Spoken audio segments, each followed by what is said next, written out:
살아계신 아버지 하나님, 오늘도 생명의 한날을 우리에게 허락해 주시고 우리에게 영혼을 사모하는 마음을 허락해 주셔서 하나님의 성전에 나와서 수요 족보 예배로 영광 돌리게 하시니 진심으로 감사함을 드립니다. 세월은 유수와 같아서 2019년도 1월 중순을 지나고 있습니다. 사랑하는 자들아, 죽게는 하루가 천년 같고 천년이 하루 같으니 한 가지를 잊지 마라 말씀해 주셨는데, 오늘 한 달을 살아갈 때도 천년의 무게를 하루에 담아서 신중하게 의미 있게 살았는가 생각해 볼 때에 부끄러움이 많았음을 고백합니다. 용서하여 주시옵소서. 오늘도 예배와 말씀을 통해서 우리의 신앙 생활이 바뀌어지고 또 하나님의 뜻과 계획이 우리의 삶 가운데 우리를 통하여 아름답게 펼쳐지는 2019년도가 될 수 있도록 인도하여 주시옵소서. 오늘도 우리 속에 품고 나온 영혼들을 기억하여 주시고 하나님의 은혜로 찾아가 주시고 먼저는 이 땅에서 하나님을 믿는 자가 될 수 있도록 인도하여 주시옵소서. 또한 하나님의 뜻을 위해 쓰임받는 하나님의 소원물들이 될 수 있도록 역사하여 주시옵소서. 오늘도 마음과 정성과 뜻을 다해 드리는 수요 예배를 기쁘게 받아주시고 이 예배가 아버지께서 찾으시고 기뻐 받으시는 신령과 진정으로 드려지는 예배가 될 수 있도록 인도하여 주시옵소서. 말씀을 들을 때에 우리의 영혼에 참된 감동과 영적인 지진이 있게 하시고 또한 말씀을 들을 때에 우리 속에 하나님의 열심의 불이 활활 타오르는 역사가 있게 하시고 말씀을 들을 때에 모든 죄악과 어둠이 물러가고 예수 그리스도의 십자가의 보혈로 깨끗게 되는 성별된 축복의 역사가 있도록 인도하여 주시옵소서. 나라와 민족을 위해서 기도합니다. 큰 흑암에 앉은 백성이 큰 빛을 보았고 사망의 그늘에 앉은 자에게 빛을 비추어 주신 것처럼 마지막 때 대한민국을 긍휼히 여겨주시고 구속사의 말씀을 허락해 주심에 진심으로 감사드립니다. 바라옵기는 먼저 대한민국 방방곡곡에 산골마다 바닷가마다 또한 시골 교회의 강단마다 신학교마다 에스겔 성전의 문지방에서부터 흘러내리는 생명을 살리는 생명수강의 역사를 허락하여 주시옵소서. 구속사의 복음을 믿고 받아들이는 개인과 가정과 지역마다 또한 교회마다 모든 죽었던 영혼들이 살아나고 마비되었던 양심이 살아나는 생명수의 역사가 있도록 주장하여 주시옵소서. 바야흐로 세상은 점점 어두워져가고 사람들의 마음이 바다와 파도의 우는 소리를 인하여서 혼란한 중에 곤고하여져 가고 있는 이때에 오직 생명의 빛을 발할 수 있는 길은 하나님의 말씀, 구속사의 말씀밖에 없는 줄 믿습니다. 구속사의 말씀으로 흥왕하고 구속사의 말씀으로 더욱더 든든히 서가는 대한민국이 될 수 있도록 인도하여 주시옵소서. 평강절교회와 국내의 모든 말씀의 교회를 기억하여 주시고 2019년도에는 목숨 바쳐 충성함으로 말미암아 두 배 복을 이룰 수 있는 말씀의 교회를 될 수 있도록 인도하여 주시옵소서. 어떠한 어려움과 난관이 있다 할지라도 구속사의 말씀을 붙잡고 승리하는 역사가 있도록 인도하여 주시옵소서. 교회가 들어가는 나라와 민족마다 또한 지역마다 하나님께서 함께 해주시고 역사해 주신다고 하셨사오니 전 세계에 흩어져 있는 말씀의 교회들이 작은 예수가 되고 빛과 소금이 되어서 구원의 방주 역할을 감당하는 교회를 될 수 있도록 인도하여 주시옵소서. 캐나다 한수망교회를 기억하여 주시고 2019년도에는 더욱더 하나님의 은혜를 받아서 은혜와 사랑이 넘치는 교회가 되게 하여 주시옵소서. 2019년도에는 막교시 성전 건축과 교회 부흥의 역사가 아름답게 펼쳐질 수 있도록 인도하여 주시옵소서. 또한 올해에는 각 가정마다 계획하고 소원하는 기도의 제목대로 이루어지는 형통의 역사가 있도록 주장하여 주시옵소서. 우리 자녀들을 기억하여 주시고 우리보다 하나님을 더 잘 깨닫고 더 많이 하나님의 일에 열심하는 친자녀들 될 수 있도록 역사하여 주시옵소서. 오늘도 하나님의 말씀을 듣기 원합니다. 우리의 마음을 활짝 열어주시고 주시는 말씀을 통하여 하나님의 은혜의 축복이 온전하게 저희들 속에 전달되는 귀한 역사가 있도록 주장하여 주시옵소서. 아브라함의 순종이 오늘 우리의 순종이 되게 하시고 아브라함의 복이 그론의 축복이 각자 나의 축복이 될 수 있도록 주장하여 주시옵소서. 이 모든 말씀을 거룩하신 예수님의 이름 받들어 간절히 감사드렸사옵나이다.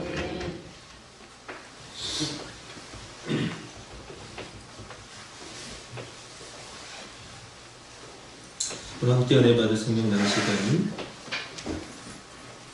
창세기 12장 1절에서 4절까지 말씀드리겠습니다. 창세기 12장 1절에서 4절까지 말씀입니다.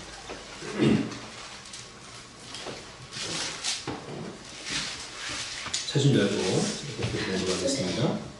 여호와께서 아브라함에게 이르시되 너는 너의 본토 친척 아비집을 떠나 내가 내게 지시할 땅으로 가라. 내가 너로 큰 민족을 이루고 내게 복을 주어 내 이름을 창대케 하리니 너는 복의 근원이 될지라.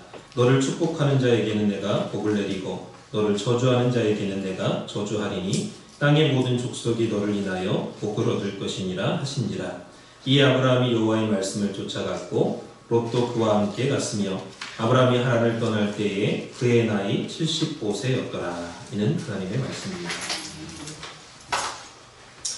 자, 아브라함의 10대 명령 중에 첫 번째 명령이 떠나라 하는 명령입니다. 그래서 지난 시간에 첫 번째 명령에 대해서 살펴봤는데 다 살펴보지를 못했습니다. 그래서 오늘은 이 첫 번째 떠나라는 이 명령에 대해서 나머지 남은 부분을 살펴보면서 마무리하도록 하겠습니다. 먼저 지난 시간에 공부한 것을 한번 정리를 해보도록 하겠습니다. 하나님께서는 아브라함에게 10가지 큰 허락을 허락해 주셨다 그랬죠. 그리고 그것을 성취하기 위해서 하나님께서는 아브라함에게 10가지 명령을 지시하셨습니다. 그러므로 오늘 우리도 하나님의 허락을 받으려면 하나님의 명령에 먼저 순종하는 자가 되어야 된다라는 것을 지난 시간에 강조했습니다. 그래서 첫 번째로 첫 번째 명령의 이해에 대해서 살펴봤습니다. 자, 그럼 첫 번째는 두 명령의 차이가 있다 그랬습니다. 아브라함에게 하나님께서 두 번의 명령을 하셨는데 첫 번째 갈대아 우르에 있을 때는 그냥 떠나라 이렇게 명령하셨고 두 번째는 하란에 있을 때 떠나라는 명령을 하셨다 그랬습니다. 그래서 이 갈대아 우르를 떠날 때는 떠나는 대상이 고향과 친척이었다면 하란에서는 본토와 친척과 아비집을 떠나라 이렇게 아비집이 추가가 되었다 그랬습니다.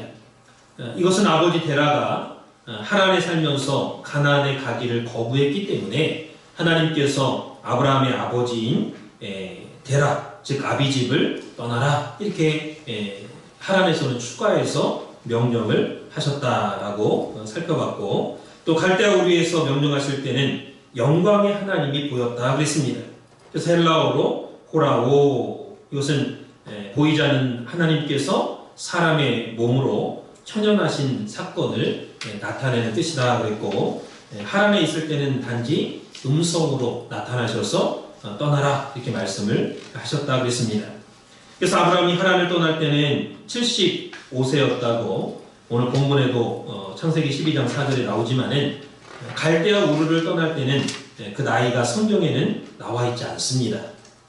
그러나 하나님께서 노아가 아브라함에게 신앙을 전수해 주기를 원하셨다면은 아브라함이 58세가 되기 이전에 갈대아 우르를 떠났다라는 것을 계산을 해보면 알 수가 있다 그랬죠. 그래서 히브리 11장 말씀을 볼 때 이것은 가상이 아니라 실제로 아브라함 58세 이전에 우르를 떠나서 노아를 만나서 신앙을 전수받았을 가능성이 크다라는 것을 말씀을 드렸습니다.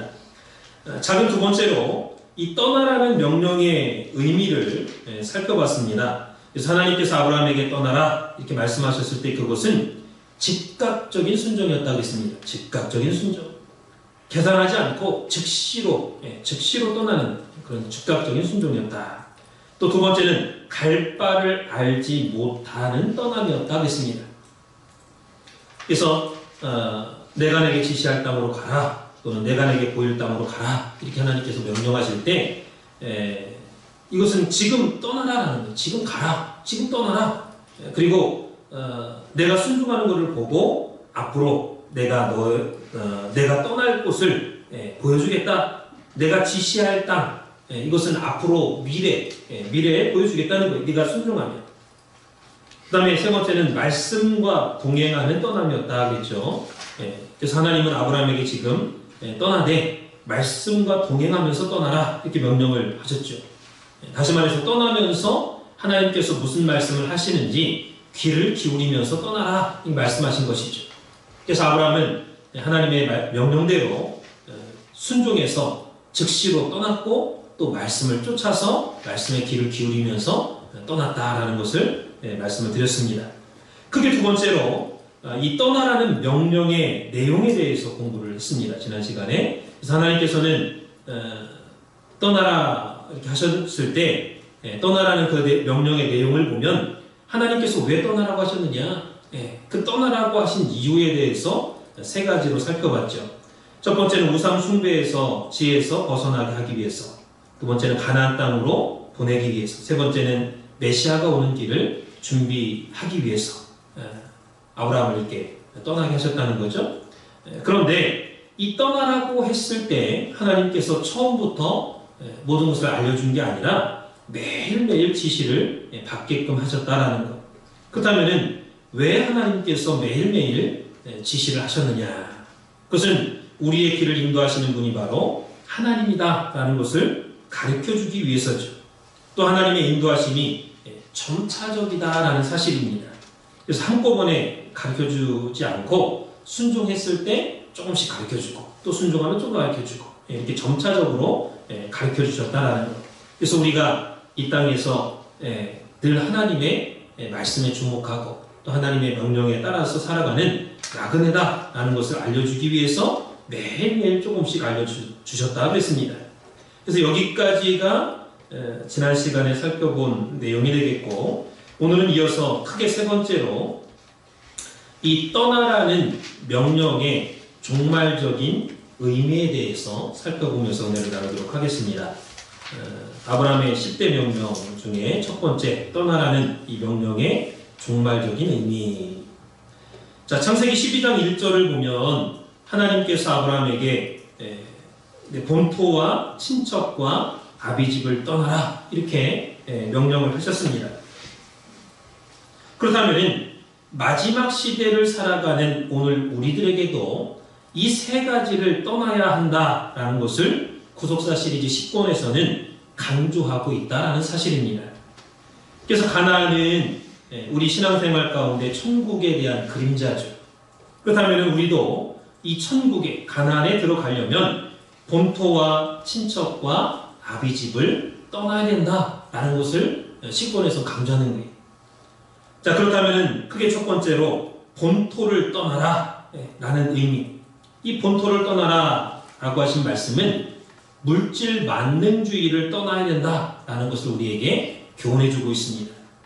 그래서 하나는 그 당시 교통의 중심지일 뿐만 아니라 경제와 문화의 중심지고 또 아주 부유한 살기 좋은 그런 지역이었다라는 것입니다.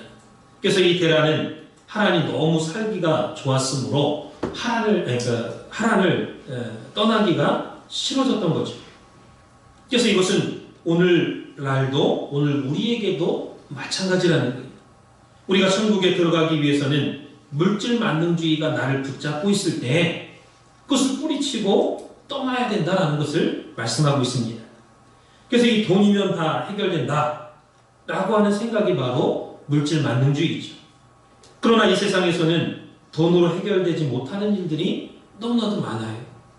그럴 때 우리는 그 둘 중에 하나를 선택해야 됩니다.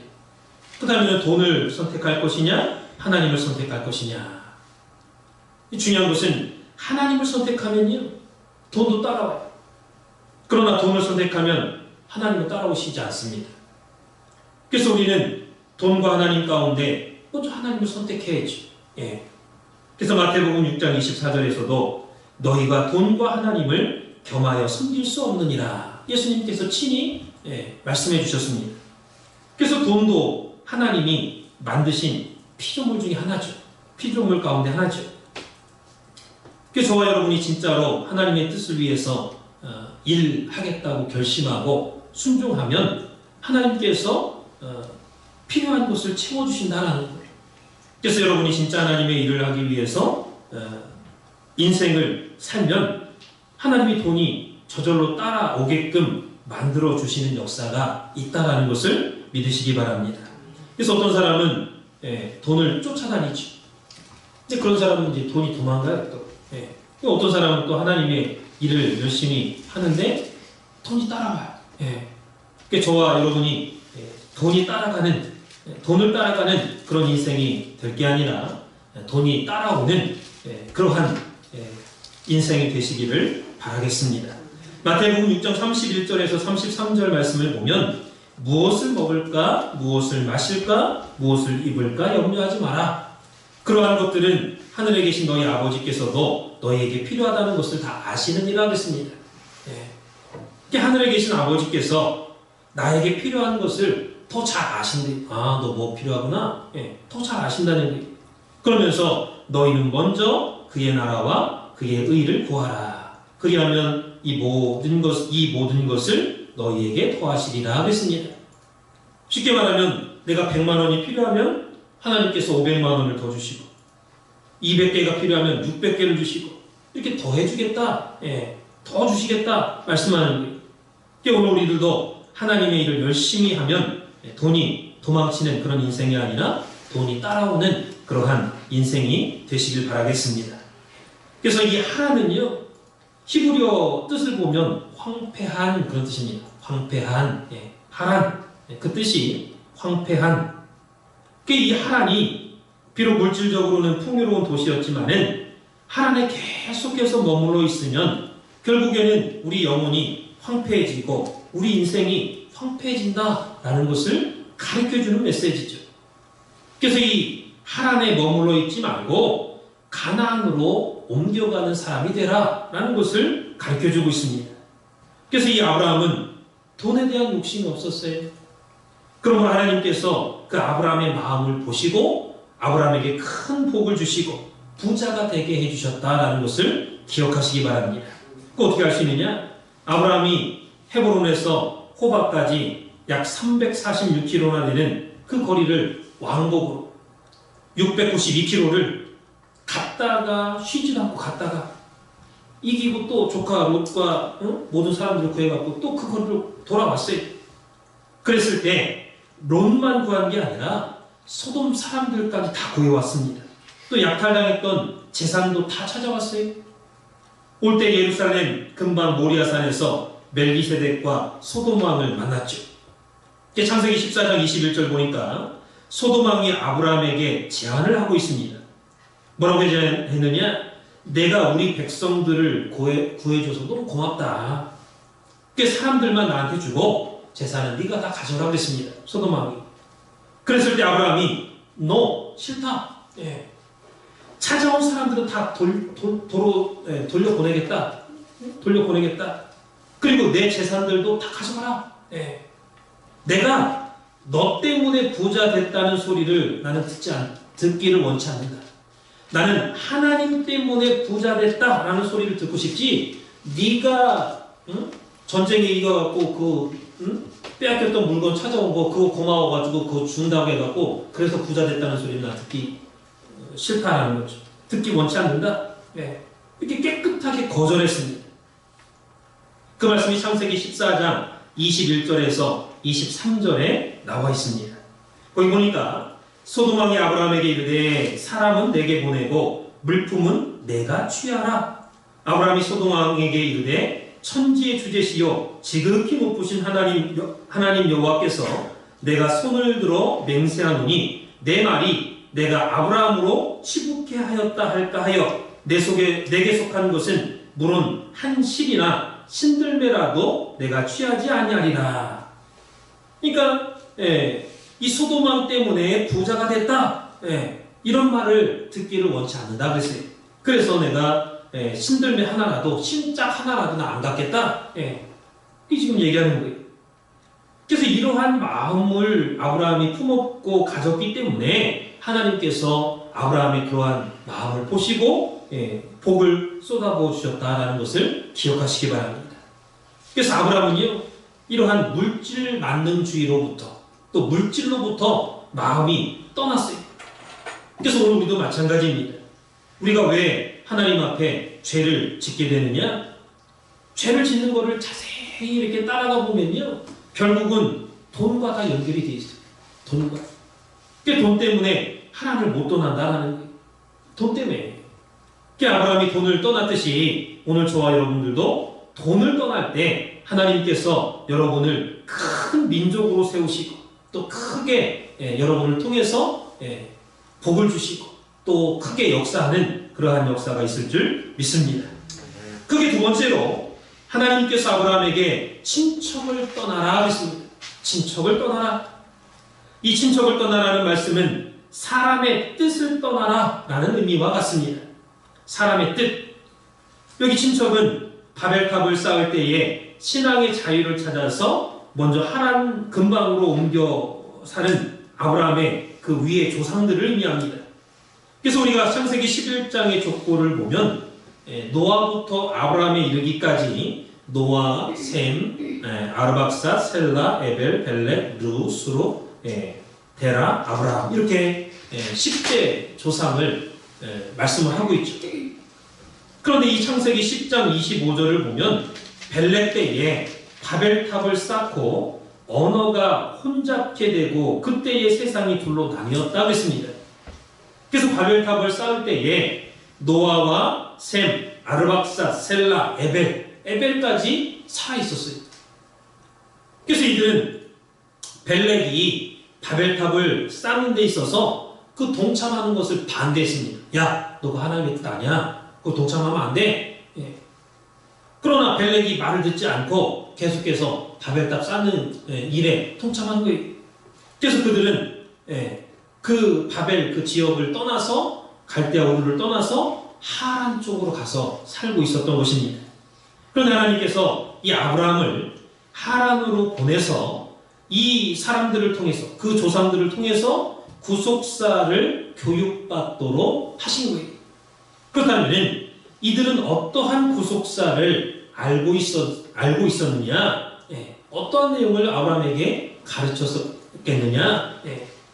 홍수 전후의 구속사입니다. 홍수 전후의 구속사. 그래서 이 홍수 전 시대는 누구밖에 몰라요?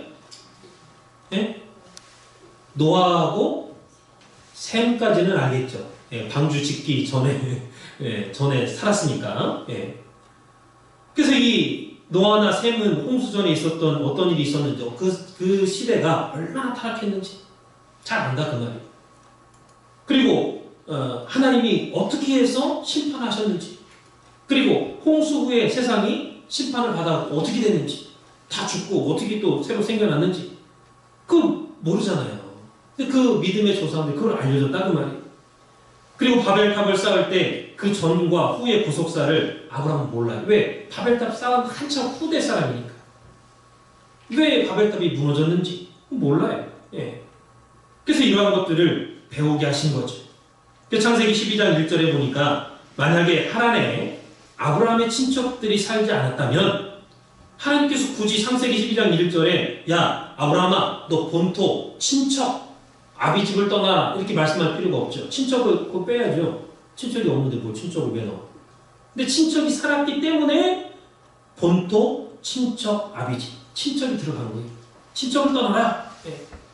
그게 분명히 하란에 아브라함의 친척이 있었다라는 거예요.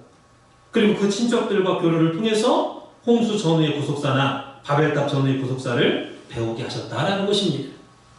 그런데 놀라운 사실은 이렇게 그들로부터 구속사를 배우게 하신 하나님께서 다시금 친척들로부터 떠나라 이렇게 말씀을 하셨다는 사실입니다.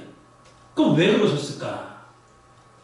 그것은 바로 지금까지의 구속사는 이렇게 흘러왔지만은 이제 새로운 구속사는 그 갈대아 우르가 아니라 가나안에서 펼쳐지기 때문입니다. 그래서 이 가나안이 바로 하나님의 뜻이 머무는 곳이고 새로운 구속사의 중심지였기 때문이에요. 그래서 하나님은 아브라함을 가나안으로 보내야만 하기 때문에 고향과 본토와 친척까지 심지어는 아비집까지 떠나라 이렇게 명령을 하셨다라는 것입니다. 그렇다면 이 친척들이 나쁜 사람입니까? 아니죠. 다 좋은 사람들입니다. 아브라함한테 구속사를 가르쳐줬던 사람들이죠. 근데 지금까지 알지 못했던 것을 알려준 스승들이나 마찬가지. 그런데 하나님은 좋은 사람들이었지만은 그래도 그 사람들을 떠나라, 친척들을 떠나라 그랬습니다. 그래서 하나님께서 새로운 구속사를 이 친척들, 이 사람들을 통해서 이루시는 게 아니라 가나안 땅에서 펼치셔야 했기 때문이죠. 예. 그래서 나쁜 사람이면 떠나기가 쉬워요. 아유, 저 사람 내가 어떻게 하면 떠날까? 응? 어떻게 하면 떠날 수 있을까? 그렇게 나쁜 사람이었다면 하나님께서 떠나라 할 때 그냥 쉽게 떠날 수 있죠. 그 다 좋은 사람들이 지금까지 나한테 말씀을 가르쳐줬던 좋은 사람들, 스승들. 그런데 하나님께서는 떠나라는, 아니 이 사람이 지금까지 나를 길러주고 붙잡아줬는데 어떻게 떠납니까? 그래도 떠나라. 그 하나님의 새로운 구속사는 하란이 아니라 가나안이다 라는 것을 아브라함에게 알려주기 위해서. 그래서 우리도 하란을 떠나야만 됩니다. 이 첫 번째 명령이 뭐냐? 떠나라. 알긴 잘 알죠, 지식적으로. 그런데 실제로 나한테 잘해주고 나한테 좋게 해주고 나를 가르쳐주고 이끌어준 그 사람을 떠나라 할 때 떠날 수 있겠어요? 그러나 이건 전혀 다른 문제입니다. 오늘 우리는 내 생각과 하나님의 생각이 다르다 할 때에 하나님의 생각, 하나님의 말씀에 순종해야 된다는 것입니다. 그래서 하나님의 뜻, 사람의 뜻을 붙잡지 말고 하나님의 뜻을 붙잡아야 된다는 거예요. 아무리 내가 개인적으로 신하가 좋다, 나한테 잘해줬다 할지라도 하나님의 뜻과 안 맞으면 떠나야 돼요. 예를 들어서 노아나 셈이나 아르박사, 셀라와 같은 그 조상들이 아브라함이 떠날 때에 새로운 하나님의 구속사가 가나안에서 이루어지는구나 하면서 같이 떠났다면 얼마나 좋겠습니까? 그런데 자기들은 안 떠났어요. 아브라함아, 가나안까지 갈 필요 뭐 있냐? 그냥 우리 밑에서 배우면서 그냥 여기 있어. 안 떠났어. 그렇게 만약에 말했다고 할 때, 가정하는 거죠. 그렇게 말했다고 할 때 얼마나 그럴싸한 말이, 사람이 이렇게 볼 때는. 그러나 그것은 어디까지나 사람의 생각이고 사람의 말입니다. 하나님의 뜻이 아니죠. 그래서 오늘 우리도 절대 사람의 뜻을 붙잡지 말고 하나님의 뜻을 붙잡아야 된다는 것을 기억하시기 바랍니다. 그래서 아브라함이 하란에서 재산을 많이 모았죠. 또 하란에서 사람들을 많이 모았습니다. 아브라함의 후계자로 삼으려고 했던 엘리에셀도 하란에 있을 때 얻은 종이죠. 그래서 이것은 아브라함이 하란에서 오랫동안 살았다는 증거입니다. 그래서 아브라함이 하란을 떠날 때가 75세였다 그랬는데 만약에 50세에 하란에 왔다면 25년을 하란에서 사는 거예요. 그러니까 25년 동안 아무것도 없는 상태에서 나한테 구속사도 가르쳐주고 집도 마련해주고 땅도 사주고 보호해주고 얼마나 잘하고 얼마나 밥 먹으러 오라고 하고 친한지 몰라요. 그런데 하나님이 떠나라는 거예요. 가나안으로 새로운 구속사의 장소를 옮겼기 때문에 가나안으로 가라 말씀하시는 거죠. 그런데 이렇게 좋은 사람들을 두고 아브라함이 말씀을 쫓아서 떠났습니다. 그래서 우리들도 사람의 뜻을 버리고 하나님의 뜻을 쫓아갈 때 아브라함처럼 10가지 허락을 받게 된다는 것을 잊지 마시기 바랍니다. 구속사 시리즈 10권에서 이걸 강조하고 있는 거예요. 그래서 아브라함의 깊은 결단을 잊지 말라는 거예요. 아브라함의 결단. 쉬운 결단이 아니라는 거예요. 예수님 시대에도 마찬가지입니다. 예수님 시대에는 세례 요한이라는 사람이 있었죠. 아주 훌륭한 선지자. 그 당시 예수님보다 더 유명했습니다. 그 세례 요한이 예수님을 증거했어요. 이 세례 요한은 예수님보다 6개월이나 먼저 태어나가지고 예수님을 증거하는 사명을 받은 사람이에요. 예수님께서도 세례 요한은 켜서 비추는 등불이라. 켜서 비추는 등불이라는 건 무슨 말이에요? 사람이 켜서 이렇게 비추는 등불은요, 끌 때가 있다 그 말이에요. 제한적이고 일시적인 거다 그 말이죠. 그래서 이 등불은 일시적인 빛이야. 예수님 그러셨어요. 이 등불을 증거하는 참빛이 있는데 그게 바로 예수님이라는 거예요. 그래서 예수님은 일시적인 빛이 아니라 영원한 빛이시죠. 그래서 예수님이 이 땅에 많은 사람들한테 구원의 주로 메시아로 드러나기 전에는 사람들이 전부 다 누구한테 모였느냐? 세례 요한한테 모였습니다. 세례 요한이 메시아인 줄 알았어요. 말씀을 너무너무 잘 증거해. 막 기적이 일어나고. 그러니까 세례 요한한테 세례받고 세례 요한한테 모여가지고 말씀 공부한 거예요. 그 당시 기록을 보면요. 세례 요한을 따라다니는 사람이 약 30만 명이나 되었다고 합니다. 30만 명. 여러분 오늘날 교인이 30만 명 되는 교회가 작은 교회예요? 큰 교회예요? 그런 게 별로 없어요. 세계적으로 봐도. 대단히 큰 교회입니다. 그런데 사람들이 세례 요한 밑에 계속 있기를 원했습니다. 예수님한테 안 왔어요. 하나님께서 사람들을 세례 요한한테 보낸 거는 그 세례 요한의 진리의 메시지를 통해서, 세례를 통해서 죄사함 받고 예수님 앞으로 오라고 먼저 세례 요한한테 보낸 거예요. 그리고 세례 요한을 보낸 거고, 아브라함을 하란에 보낸 것도 마찬가지죠. 하란에 머물러서 계속 살아라, 그렇게 보낸 게 아니라 하란을 거쳐서 가나안까지 와라. 그래서 하란을 거쳐갖고 교육받고 가나안으로 가라고 하란에 보낸 거예요. 그런데 가나안에 갈 생각은 하지 않고, 예수님 당시에도 사람들이 예수님께 갈 생각은 안 해. 세례 요한이 좋은 거예요. 예수님께서 하도 답답하니까, 야, 세례 요한은 켜서 비치는 등불이야. 그 일시적인 거야. 근데 왜 아직도 거기 머물러 있느냐? 탄식하셨습니다. 이 말씀이 요한복음 5장 35절에서 39절에 있습니다. 다 같이 한번 찾아보겠습니다. 요한복음 5장 35절에서 39절.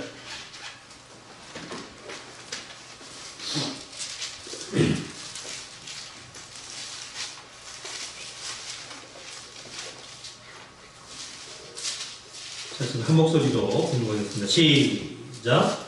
요한은 켜서 비치는 등불이라 너희가 일시 그 빛에 즐거이 있기를 원하였거니와 내게는 요한의 증거보다 더 큰 증거가 있으니 아버지께서 내게 주사 이루게 하시는 역사 곧 나의 하는 그 역사가 아버지께서 나를 보내신 것을 나를 위하여 증거하는 것이요 또한 나를 보내신 아버지께서 친히 나를 위하여 증거하셨느니라. 너희는 아무 때에도 그 음성을 듣지 못하였고 그 형용을 보지 못하였으며 그 말씀이 너희 속에 거하지 아니하니 이는 그의 보내신 자를 믿지 아니함이니라. 너희가 성경에서 영생을 얻는 줄 생각하고 성경을 참고하거니와 이 성경이 곧 내게 대하여 증거하는 것이로다.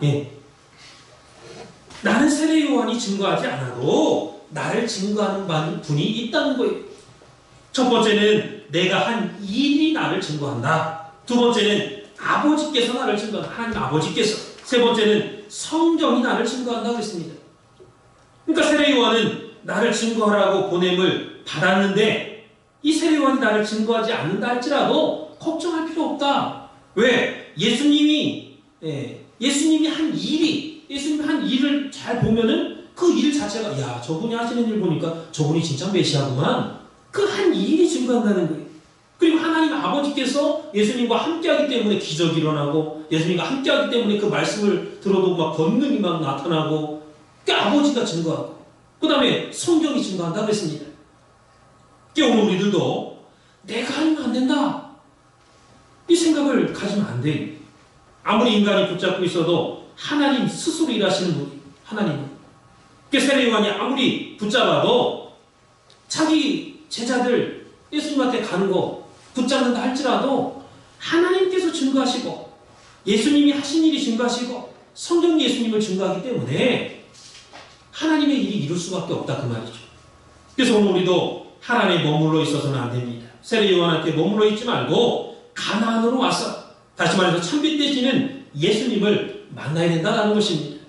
그래서 요한에게 증거가 있었다면 예수님한테는 더 큰 증거가 있다는 것을 기억하시기 바랍니다. 예수님 하신 말씀이에요. 예수님이 하시는 일이 예수님을 증거한다고 요한복음 5장 36절에 말씀하고 있죠. 37절에 아버지가 예수님을 증거한다. 39절에 성경이 예수님을 증거한다고 했습니다. 그러면서 야, 말씀이 너희 속에 거해야 되는데 왜 너희 속에는 그 말씀이 없냐? 말씀이 없으니까 나를 못 알아보는 거 아니냐? 너희들 왜 말씀 안 받느냐? 내가 말할 때 왜 안 믿느냐? 예수님이 답답해서 탄식하신 거예요. 그러면서 39절에 성경이 곧 나에 대해서 너희가 신구약 성경에서 영생을 얻는 줄 알고 성경을 보는데 그 성경이 나에 대해서 증거한 거다. 이 말씀하셨죠. 그래서 오늘 우리도 마찬가지입니다. 세례 요한한테 머물러 있는 자는 마치 하란에 머무르는 자와 똑같다라는 거죠. 그래서 하란의 친척들도 다 좋은 사람들이었지만 떠나라, 하나님 떠나라. 사람의 뜻을 끊고 하나님의 뜻, 아버지의 뜻을 붙잡아라. 이렇게 말씀하시는 거예요. 그래서 오늘 참석한 저와 여러분은 사람의 뜻을 붙잡는 것이 아니라 하나님의 뜻을 붙잡는 마지막 종말의 성도가 되시기를 주님의 이름으로 축원을 드리겠습니다. 마지막 크게 세 번째로 아비집을 떠나야 된다. 아비집을 떠나라 그랬죠, 아브라함에게. 오늘 우리들도 정말 성도들도 아비집을 떠나야 돼. 그렇다면 이 말씀은 무슨 뜻이냐? 정을 떠나라 그 말. 정말 성도는요, 아비집 정을 떠나야 된다. 아비에 대한 정, 인간에 대한 정, 아내에 대한 정, 자식에 대한 정을 떠나야 돼. 너무 아버지 사랑하고, 너무 부모를 극진히 사랑하고 하나님보다 더. 너무 반대로 내 손자, 손녀, 내 자녀를 너무 사랑하면요, 하나님 뜻에 반하는 거예요, 그거. 도리어 대적하는 겁니다. 그래서 우리가 우리 자녀 사랑스럽죠. 사랑해야죠. 그러나 하나님이 보실 때 질투날 정도로 하나님보다 보이는 자녀를 더 사랑하면요, 하나님 치시는 거예요. 그거 잊으면 안 돼. 그거 잊어버리면 안 돼. 정을 떠나야 돼. 어떤 면에서는 냉정해져야 됩니다. 사랑하지 말라는 얘기가 아니라. 그래서 아브라함에게는 아버지 데라에 대한 부정이 있었습니다. 부정, 아버지에 대한 정. 그러나 그 정을 끊지 못하면 가나안에 갈 수가 없는 거죠. 그래서 어떻게 늙은 아버지를 두고 나 혼자 가나안에 갈 수 있느냐.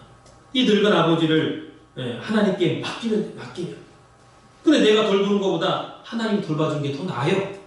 근데 그렇게 생각을 못하는 거예요. 그냥 정 때문에. 아버지에 대한 염려. 그것 때문에 계속 못 떠났어요, 아브라함이. 하나님 그 아브라함의 마음을 보시고, 야, 떠나. 떠나라고 명령하신 거예요. 그래서 사도 바울은 갈라디아서 5장 24절 보니까 정과 욕심을 십자가에 못 박아 죽였다 그랬어요.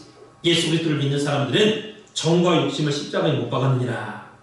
예수님은 마태복음 10장 37절 38절에 나보다 자기 아비나 어미를 더 사랑하는 자는 하나님 나라에 합당치 않다. 오늘 목사님은 늘 이 구절을 뭐라고 해석하시냐면 불합격이다. 못 들어간다 그 천국에. 그러니까 우리가 가족을 사랑해야죠. 그러나 그것이 하나님과 둘 중에 어느 것을 먼저 할 것이냐 선택하라 하면은 가족보다 하나님을 먼저 선택해야 된다는 거예요. 참 어려운 말씀입니다. 창세기 12장 4절에 아브라함이 하란을 떠날 때가 75세였다 그랬는데 창세기 11장 26절에 보니까 데라가 70세에 아브라함을 낳았다 그랬습니다. 그러므로 아브라함이 75세 때 떠났다고 할 때 그 떠날 때 데라는 몇 세였느냐? 75세 플러스 70세 차이가 나니까 145세죠. 데라는. 아브라함이 75세에 떠날 때. 그래서 아브라함은 자기 나이 75세 때 데라가 145세였을 때 하란을 떠났어요. 그런데 창세기 11장 32절에 데라는 205세를 향수하고 하란에서 죽었더라 그랬습니다. 그러면 아브라함이 떠나고 나서 60년 동안 데라 혼자 하란에 살다가 죽은 거예요. 근데 창세기 7장 4절에 보면 아브라함이 갈대아 사람의 땅을 떠나 하란에 거하다가 그 아비가 죽음에 하나님이 그를 거기서 너희 시방 거하는 이 땅으로 옮기셨느니라. 가나안 땅으로 그때 옮겼다는 거예요. 그렇다면 데라가 205세에 죽었다고 그랬는데 그때 아브라함이 떠났다는 것이냐? 그러면 그때 아브라함의 나이가 135세인데 그러면 75세에 떠났다는 말씀과 안 맞지 않느냐? 그게 중요한 것은 사도행전 7장 4절에 말씀하고 있는 그 아비가 죽음에 라고 하신 그 말씀, 그 죽다라는 그 의미는 문자적인 죽음, 육신적인 죽음을 나타내는 말이 아니라 영적인 죽음을 나타내는 단어입니다. 그런 표현이. 그래서 이 단어는 헬라어 아포드네스코, 영적인 죽음을 나타낼 때 쓰이는 단어입니다. 예를 들어서 고린도전서 15장 31절에 나는 날마다 죽는구나. 사도 바울이 날마다 죽는다 라고 표현할 때 이 날마다 죽는다는 것은 영적인 죽음을 말하는 거예요. 그러니까 날마다 정과 욕심과 고집을 십자가에 못 박는다 그 소리예요. 그래서 이 욕심이 한 번에 금방 안 없어지잖아요. 안 죽잖아요. 이게 내가 죽이고 또 죽이고 버리고 또 버리고 해야 그래야 없어지는 거죠. 그래서 사도 바울은 나는 날마다 죽는다 이렇게 고백을 한 것이죠. 이때 쓰인 단어도 아포드네스코 똑같은 단어가 쓰이고 있습니다. 그러므로 사도행전 7장 4절 말씀은 영적인 죽음을 이야기하고 있다라는 것. 그래서 아브라함이 75세에 하나님을 떠났다는데 이 75세 아브라함의 마음속에 있던 아버지에 대한 정을 완전히 해결됐다, 죽였다 라는 것을 말하고 있는 거죠. 그래서 오늘 우리들도 도저히 끊지 못하는 게 있습니다. 왜 못 끊느냐? 정 때문에 못 끊는 거예요. 그러나 말씀을 쫓지 않고 육신의 정을 쫓다 보면은 마지막에는 결국에는 반드시 망한다라는 것을 기억하시기 바랍니다. 그래서 아브라함은 75세의 부정이 끊어졌어요. 그 전까지는 너무 아버지를 사랑해서 도저히 못 떠났어. 계속했어. 하나님께서 75세 아브라함에게 아브라함아 내 아비도 떠나라. 아비 집도 떠나라. 아비도 떠나라. 이렇게 명령하실 때 정신이 번쩍 든 거예요. 아브라함이 야 아버지를 떠나야 되는구나. 그때 결심하고 아버지에 대한 정을 끊어버렸던 것입니다. 그렇기 때문에 아브라함은 가나안에 들어갈 수가 있었다라는 것. 그래서 오늘 우리도 마찬가지죠. 종말을 살아가는 성도는 마지막까지 나를 붙잡는 정이 있는데 그걸 끊어야 돼. 그걸 끊을 수 있어야 돼. 포기할 수 있어야 됩니다. 참으로 순종하기 어려운 말씀이지. 왜? 데라가 얼마나 아브라함하고 가까운 사람입니까? 그 당시 아브라함과 가장 가까운 사람이 데라예요. 그 데라가 갈대우로 해서 하나님에 나올 때 아브라함을 끌고 나왔어요. 정말 자세히 보세요. 창세기 11장 31절에 보면 데라가 주어로 나와 있습니다. 데라가. 데라가 아브라함과 조카 롯과 사라와 다 끌고 나온 거예요. 데라가 앞장서서 하란까지 끌고 나왔죠. 그리고 지금까지 자기를 입혀주고 재워주고 키워줬죠. 아브라함을. 데라처럼 아브라함을 사랑하고 잘 대해준 사람이 어디 있어요? 가장 가까운 사람이죠. 그래서 도저히 끊을 수가 없었어, 아브라함이. 근데 데라는 아브라함에게 있어서 가장 가까운 사람인데 가나안 땅에 가지 않겠다 그러는 거예요. 어느 순간부터는. 가나안이 본래 목적지인데, 최종 목적지인데 하나님께서 말씀하신 곳인데 데라도 그거를 알고 있었어요. 데라도. 창세기 11장 31절에 보니까 데라가 아브라함과 그 자부 사라와 롯을 데리고 가나안 땅으로 가고자 하더니 그랬습니다. 그러니까 데라도 처음에는 가나안 땅에 가려고 했습니다. 그러나 가나안 땅이 최종 목적지고 하나님 말씀하신 곳이라는 것을 알고 있었음에도 불구하고 하나님에서 살 때에 하나님 너무 좋으니까 거기 그냥 변질된 거 마음이 바뀌어진 거예요. 야 여기 머물러야겠다. 야 가나안이고 뭐 나발이고 그냥 여기가 더 좋다. 목적지가 바뀌어버렸습니다. 한마디로 변질된 거죠. 변화는 좋게 바뀐 걸 변화라고 하고 변질은 나쁘게 바뀐 걸 변질이라고 합니다. 과거에는 하나님의 말씀대로 하려고 했는데 지금은 안 한다는 거예요. 나 가나안 안 갈 거야. 바뀌어버렸어요. 그렇다면 그 사람을 떠나라. 하나님 떠나라. 아무리 친해도. 오늘 여러분과 가장 가까운 사람이 누굽니까? 생각해보세요. 너무 가까워. 근데 그 사람이 옛날에는 가나안에 가고자 했는데 지금 안 가겠다고 그래. 나 이제 교회 안 나갈 거야. 나 이제 뭐 가나안 안 갈 거야. 나 천국 안 가도 돼. 나 안 갈 거야. 그러면 아무리 가까운 사람이라 할지라도 그 사람을 떠나라는 거예요. 떠나지 못하는 사람은 결국에는 하란에서 황폐한 인생을 마감하고 마는 거죠. 망치고 마는 거예요. 이제 우리 인생 가운데에도 이러한 일들이 나타날 것입니다. 현실로. 그래서 교회에서 같이 신앙생활하다 보면 비록 좋은 사람이었지만은 영적으로 가나안에 머물러서 혼자 쓸쓸히 황폐하게 죽어가는 사람이 앞으로 있는가 하면 앞으로 끝까지 하나님 말씀대로 붙잡고 하나님 말씀 붙잡고 하나님 말씀에 순종해서 결국 가나안에 도착하는 사람도 있다는 것입니다. 그래서 그러한 사람은 아브라함처럼 하나님께서 너는 큰 민족이 되고 내가 내 이름을 크게 창대하게 하고 너에게 큰 복을 주겠다. 너를 축복하는 자 내가 축복하고 너를 저주하는 자 내가 저주하리니 너로 인하여서 모든 천하 만민이 복을 받으리라 하신 말씀대로 복의 근원, 복의 통로가 되는 그러한 축복을 받는 사람이 있다는 것을 기억하시기 바랍니다. 그래서 그 복의 근원의 축복을 받는 사람을 거치면요 다 복받는 거예요. 다 그 사람과 연관된 사람은 다 복받다. 예. 그 사람이 가는 곳마다 복받고, 예. 학교 가면 학교가 복받고, 뭐 어디 가면 어디가 복받고 다 복받는다 그 말이에요. 아브라함은 하나님의 말씀을 붙잡고 하나님의 말씀을 쫓아서 순종하는 삶을 살았기 때문에 복의 근원, 복덩어리가 되었다라는 사실. 아브라함이 가는 곳마다 복을 받았다라는 것. 그래서 오늘 우리 산소마교회 성도님들도 본토와 친척과 아비집을 떠날 때 복덩어리가 될 수 있다는 것을 믿으시기 바랍니다. 그러나 본토와 친척과 아비집을 떠나지 못하는 사람은 데라처럼 하란에 혼자 남아서 쓸쓸하게 죽을 수밖에 없다. 망할 수밖에 없다는 걸 기억하시기 바랍니다. 이 데라는 히브리어 테라, 그 연기하다, 미루다 그런 뜻이. 이 데라가 원래 목적지가 가나안인데 거기 가야 되는데 자기도 원래 가려고 했는데 이제는 안 간다는 거예요. 변질 돼가지고 저 사람이 옛날에는 안 그랬는데 왜 저렇게 됐지? 예. 근데 그 사람과 너무 친해. 그래서 변질됐으면 끊어야 되는데 끊지 못해. 너무 친하니까.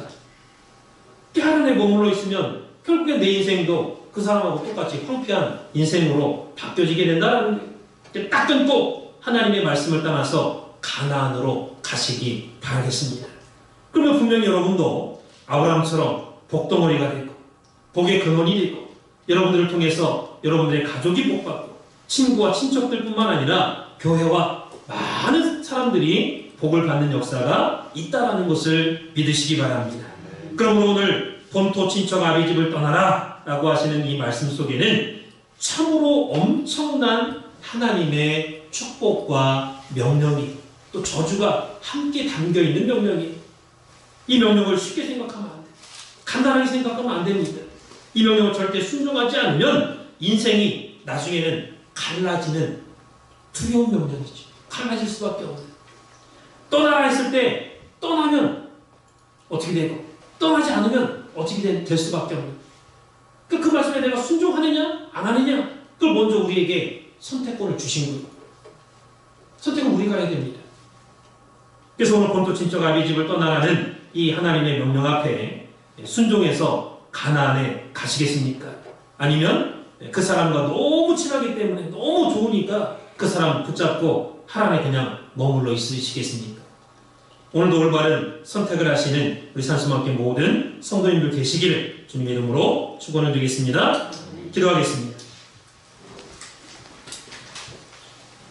살아계신 아버지 하나님, 오늘도 우리를 하나님의 존전에 불러주셔서 아브라함의 10대 명령 가운데 첫 번째 떠나라는 명령을 통해서 그 속에 담겨있는 하나님의 놀라운 구속경륜의 뜻을 깨닫게 하시니 진심으로 감사함을 드립니다. 이 땅에 살아가면서 내 나름대로 신앙생활을 잘 해오고 또 하나님 말씀에 순종한 것 같은데 아브라함의 삶과 비교해 볼 때 부족한 것들이 너무나도 많습니다. 살아계신 아버지 하나님, 아브라함은 하나님 말씀하실 때에 즉시로 하나님 말씀에서 순종해서 떠났다고 했습니다. 오늘 우리 각자도 내게 아무리 친하고 아무리 가깝고 아무리 나를 사랑하고 키워주고 은혜를 베풀어줬다 할지라도 하나님의 말씀에 반대되고 변질됐다면 내가 즉시로 떠날 수 있는 우리 각자가 될 수 있도록 주장하여 주시옵소서. 하나님을 사랑하는 그 사랑을 어느 누구도 끊을 수 없다고 했습니다. 그 뜨거운 사랑을 받았사오니 그 사랑을 늘 간직하고 기억하고 기념하고 하나님 앞에 감사하고 또 우리의 자녀들에게 전수해서 하나님의 뜨거운 사랑을 받는 우리와 우리 가정과 우리 자녀들이 될 수 있도록 주장하여 주시옵소서. 2019년도 한 해에도 하나님 기뻐하시는 믿음의 삶을 살아드리게 부족함이 없는 우리 모든 성도들 될 수 있도록 주장하여 주셨고서 기도한 대로 이루어 주실 것을 믿고 감사드리며 사랑 많으신 주님 받들어 간절히 감사드렸사옵나이다. 그때 말씀 드리겠습니다. 허락하신 말씀을